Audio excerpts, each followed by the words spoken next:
What's up, creators, creatrixes, and other conceptual creatures? I'm Wicked, and this is an energy forecast.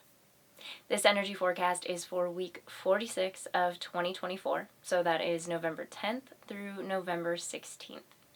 In this energy forecast, we are going to go through all of the upcoming transits, the current placements of everything, and how these energies are going to affect you in your daily life. But before we get started, go ahead and give this video a big thumbs up, smash that subscribe button, and click that little bell so that you can stay notified when new content appears. With all that being said, let's get to it.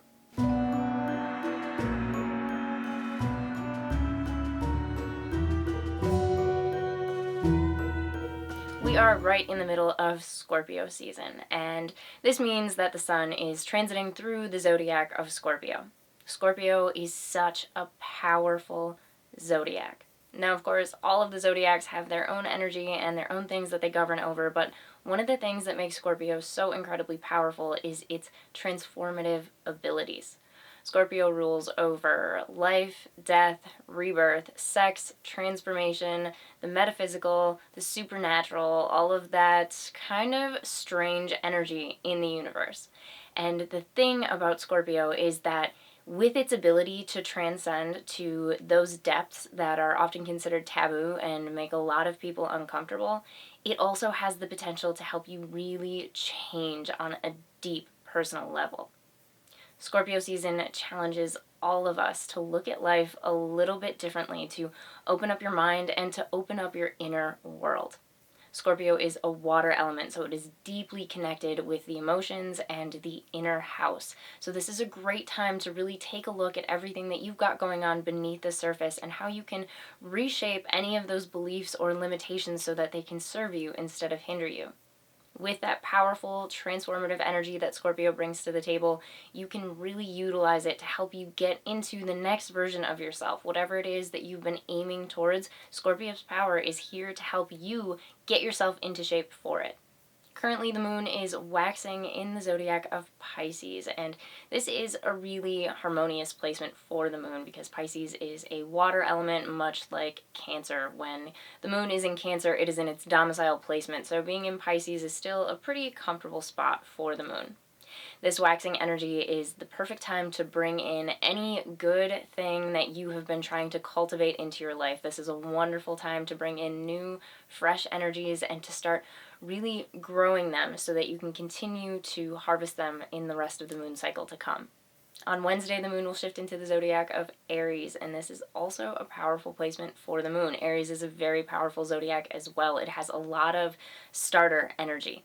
It is the first sign in the zodiac, and so it is the beginner of everything. It can really help you get going on anything that you've been dreaming or thinking about. Now is the time to start actually taking steps towards it. And what a great time to do so, as we have the moon full in Taurus on Friday. Now, when the moon is full in Taurus, a lot of that energy is focused once again on the inner world, but also on the home and family life as well. Taurus is an earth element, so it finds a lot of comfort in the material pleasures of life, but not just for oneself, for all of those around you as well.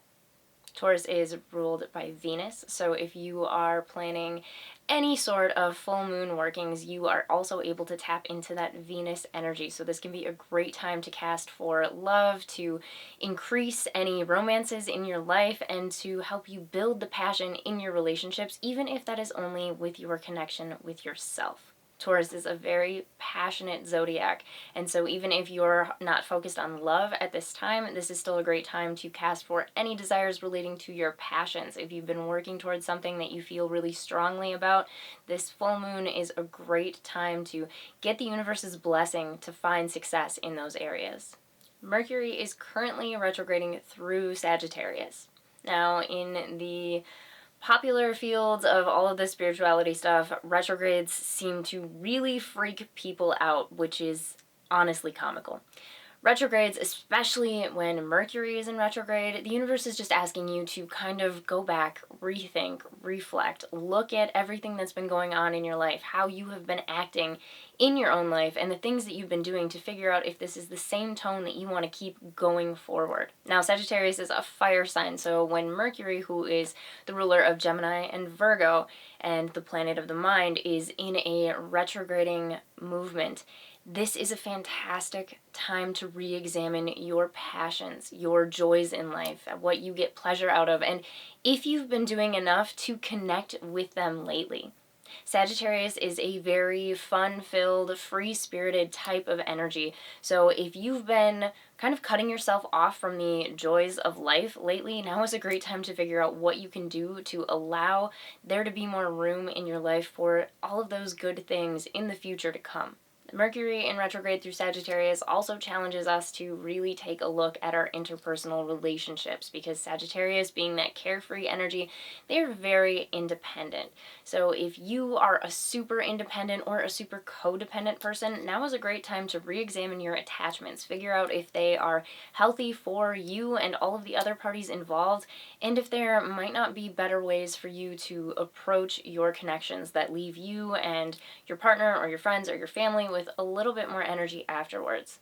We all need each other, but there's got to be a balance between independency and codependency. Otherwise, the scale just gets too heavy on one side and everything gets thrown out of whack. So Sagittarius is here to help you kind of figure out where you need more or less. This is a fantastic energy to figure out how to really provide for yourself, for your own emotional and mental needs, so that you're not putting those pressures on everybody else as well.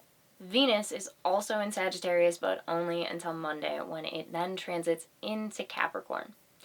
Venus in Capricorn can be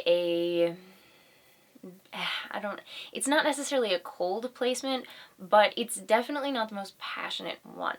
Now, there are tons of passionate Capricorns out there in the world, but remember, a person's personality is made up of so much more than just their sun sign. There's a lot of other things going on in their birth chart that are going to affect their ability to give and receive affection.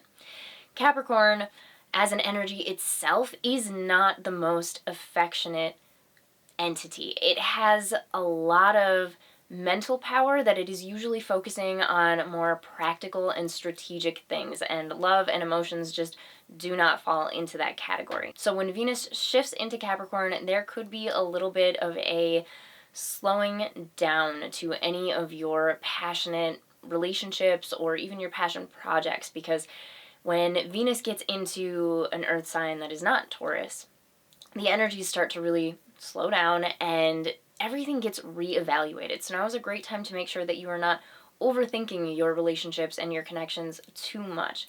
If you are already more practical about your approach to life, this could be a little bit of a messy time for you, because you might be totally putting your emotions on the back burner and just thinking everything through with your logical mind. Now, for some people, this sounds great, but the truth is that we need a balance between all the parts of ourselves. So your mind, your emotions, and your spiritual self all need to weigh in on things. So try not to overanalyze too much, and definitely try not to overwork yourself through this time. If you are in the habit of putting work before your personal relationships, now is a good time to get really mindful of that and make sure that you are, giving all of the attention that you want and need to give to those relationships, because otherwise this transit can kind of sweep you away into your own personal projects and you might totally detach from your relationships. However, if you tend to be a bit more emotional, Venus in Capricorn can help you kind of slow yourself down, slow your emotions down, figure out how to give them in a more constructive way that isn't overwhelming all of the people in your life. I think we've all been guilty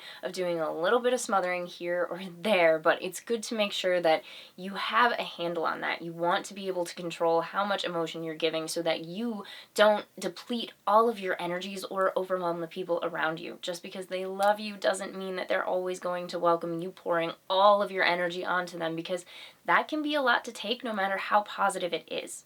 Venus in Capricorn is going to show you how to be a little bit more practical with your emotions, or on the flip side, how to be a little bit more emotional about your thoughts and your life experiences. This is a great time for you to figure out what the balance is for you when you are giving and receiving love in all forms, not just relationships. This is a great time to learn about your love languages and your attachment styles so that you can get to know your inner world a little bit better. Mars is currently transiting through the zodiac of Leo, and this is an interesting placement.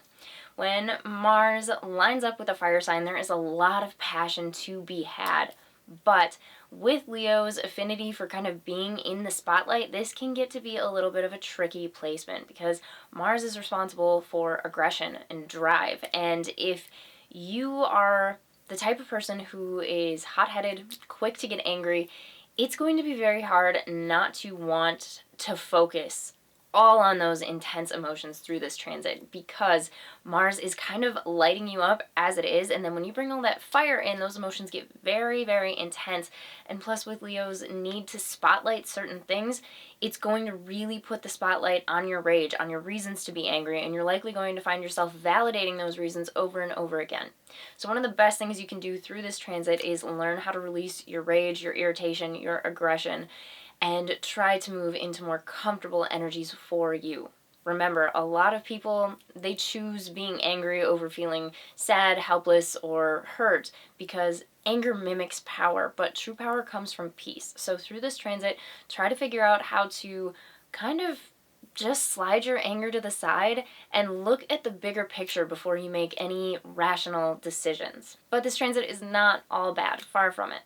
Once again, these are two very powerful energies combining, and Leo can really help you to increase your drive. As Mars is all about getting things done, Leo wants to be active. It is a yang energy, so it is all about that forward movement, progress, doing stuff, activities. And when you pair these two things together mindfully, you can really use this energy to help you propel yourself forward throughout your tasks and towards your goals in life. Now, as I mentioned, Mercury is currently retrograding, but it is not the only one. Jupiter is also retrograding through the zodiac of Gemini. Now, Jupiter is all about expansion, new horizons, adventure, good fortune, luck, abundance, and Gemini, being the twins, they have this kind of split focus on these things. So when Jupiter is retrograding through the sign of Gemini, you might find yourself flitting between different ideas and activities without always finishing them through. And what this energy is kind of trying to get you to do is become mindful of that so that you can learn to discipline yourself enough to get these things done so that they can then benefit your life. You have to tie up loose ends in your life or you're going to create a lot of tangles. So while Jupiter is retrograding through this sign, it's important to pay attention to where you're placing your energies and if you're using them effectively. This is also a really great time to kind of reevaluate how you're living your life. Are you having enough adventure? Are you allowing yourself to experience new things? This can be an interesting time for travel. A lot of people might tell you not to travel under Jupiter retrograde, but you can. You'll be fine. You just might experience different experiences than what you were initially planning on. A lot of people will tell you that these are going to be negative experiences, but life is all about how you look at it. Sometimes those delays happen for a reason so that we can experience something in this place before we move to the next one. And sometimes hiccups with travel are because you need to be going somewhere else or doing it with different people or in a different way. So if you experience anything that feels like resistance, if you are trying to travel, even if these are short commutes just to different places nearby, recognize this as a sign from the universe. This doesn't necessarily mean that you shouldn't be going, but maybe there's something else you need to be paying attention to before you get there, or to just make sure you're paying extra attention when you get there. As I mentioned with Jupiter in retrograde, it's a great time to discipline yourself, but some of you may be struggling with this more than usual because Saturn is also in retrograde through the zodiac of Pisces. When Saturn is in retrograde, discipline can be a little bit harder than usual. Saturn rules over discipline. It is, much like Jupiter, a lot about rewards, but only after the hard work is done. And it takes discipline to make sure you are getting those things done. So when Saturn is in retrograde, it can really prompt you to reevaluate the way that you are practicing your self-discipline, if any at all. This is a great time to put together some plans to have to fall back on when discipline is hard for you. Figure out a reward system so that you can keep yourself disciplined. And most importantly, figure out if you are disciplining yourself in the right areas for the right reasons. Are you exercising that discipline on something that you really want, or is it something you feel forced to do? What can you do to change the things in your life so that you can actually use that discipline for your own benefit, not just for the benefit of others? Saturn in Pisces is already an interesting placement because we have this very disciplined, almost kind of fatherly energy of the zodiac paired up with this very dreamy, very transcendent, creative energy. But this can be a great placement, especially if you're creative, because this can show you how to really organize yourself and apply yourself in such a way that you can be successful with your creative works. Now, if discipline is already a difficult area for you, do not worry. Saturn is going to go direct in Pisces this Saturday, and that is going to bring a little bit more balance to all of this stuff and make things a little bit less challenging. Uranus is also in retrograde, and it's currently transiting through Taurus. It's been here for a couple years now and is going to retrograde out and then back in and then through Taurus into Gemini in the very near future. I believe by the end of 2026 it'll be done with all of that. But Uranus in Taurus is a fall placement. The last time that we had Uranus in Taurus was during the Great Depression. Now, if you're a person in the world, you've probably noticed that things are really messy, really stressful, and really difficult right now, especially financially. Uranus is all about the realms of higher consciousness, and Taurus really enjoys those material comforts, and right now they are going head to head. This is not a good placement for Uranus. It does not like to be in Taurus because Taurus is such a slow-moving energy, and Uranus is very high vibrational, so it's trying to move forward, and Taurus is kind of pulling it back, especially when it's in retrograde. But through this retrograde, we might get a little bit of a break. So if you've been doing any sort of money, abundance, prosperity workings, now is a great time to really propel those forward, because when a planet is retrograde, its energies get weakened. So if we have this placement a little bit weaker, you might be able to kind of break through some of those glass ceilings. Hopefully, once this placement is over, we will see a more positive economy. But for now, the best we can do is grin and bear it. What you can do for yourself personally is use that higher consciousness that Uranus is bringing to reevaluate and examine your personal resources, your foundations, your ways of creating stability, safety, and security for yourself. This is a great time to look at these things and figure out if they're actually working for you or against you, so that you can eventually get to a more comfortable point in your life. Neptune is also retrograding through Pisces as well, and this is an interesting placement. When Neptune is moving through Pisces, this is what's known as a domicile placement, because Neptune is the ruler over Pisces. So naturally, these energies have a very nice blend. But when in retrograde, it can make things a little bit more difficult, because Pisces being such a dreamy energy, it can bring in a lot of disassociation, a lot of distractions, and a lot of challenges in areas of creativity. Now, Neptune in Pisces is a great placement for creative works, creative thinking, creative living, but when it is retrograde, it's time to get a little bit more grounded. Make sure you're paying extra attention to the reality around you. Double check to make sure that you are hitting all of your marks and getting done all of the things that you really need to, because it is so easy to get swept away by these high tides of this energy. Pluto is once again moving direct through Capricorn, and this last about year and a half has been pretty wild for Pluto. Pluto is a generational planet, so it stays in each sign for about 30 years, ruling over entire generations of people. But it has been moving into Aquarius, retrograding back into Capricorn, and now transiting through the rest of Capricorn until it gets into Aquarius. And this is what all of the flower children in the 70s were talking about, the age of Aquarius. It's going to be a little while yet before we get through it. So while Pluto is still in Capricorn, we are seeing a lot of focus on societal standards, stigmas, expectations, and this is because we are reevaluating all of this stuff and figuring out what to get rid of, what to do away with before we move into this new age. So if you felt particularly challenged lately, like I said, we've got Uranus and Taurus, which is challenging us as an entire species, and then with Pluto doing all of this stuff, moving around a lot, transiting through the rest of Capricorn, there is a lot of focus on the way that we've been doing things, if they're working out, and what we're going to do about the things that aren't working, how we can bring in the new, how we can set up new systems for ourselves, for our societies, for our entire race, and the way that we are going about the world. So it's a lot of heavy energy. And one of the best things that you can do is make sure that you have a good grounding practice for yourself, a way to disconnect from all of the chatter and chaos of the world, and make sure that you're aligning with your own personal values and finding those little ways to enjoy life, because these are some big energetic waves and they're likely going to be very taxing on you. So make sure you know how to rest, recharge, and heal yourself from everything that we've got going on. Speaking of healing, Chiron is retrograding through Pisces.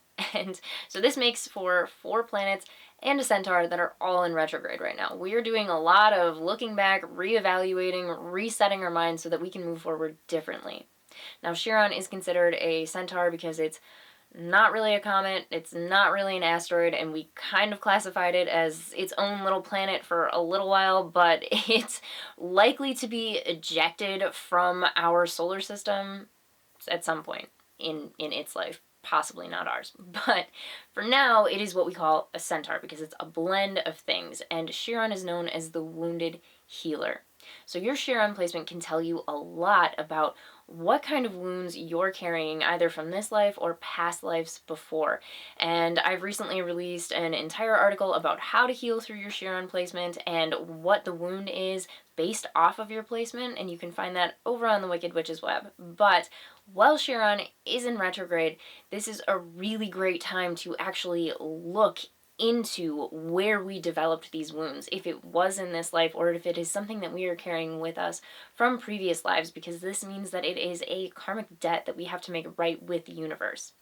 Now, healing, it's always messy work. We've kind of glamorized it to try and convince people to do it, but it has its own little bit of toxicity because it seems like it's such a great idea, and then when you get into it and it's really hard, really tough, really taxing, that can put you off immediately because you weren't actually prepared.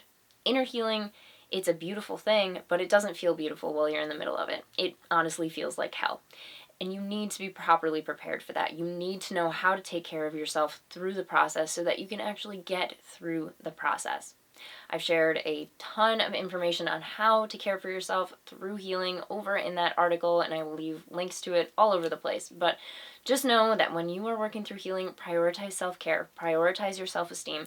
Make sure that you are sending all of the love and grace to yourself, because this isn't easy work, but it is important work. And the fact that you are brave enough to do it is a fantastic feat within itself. As Chiron is retrograding through Pisces, it's a really great time to analyze everything that is beneath the surface. Pisces is that very transcendent energy, so you might notice light things that aren't so hard to heal and then suddenly plummet into the really, really big things. And these huge energetic ties can be a lot, but they're very illuminating. They are going to help you really figure out what's going on with you on a deeper level so that you can heal up and become the version of yourself that you'd actually like to be.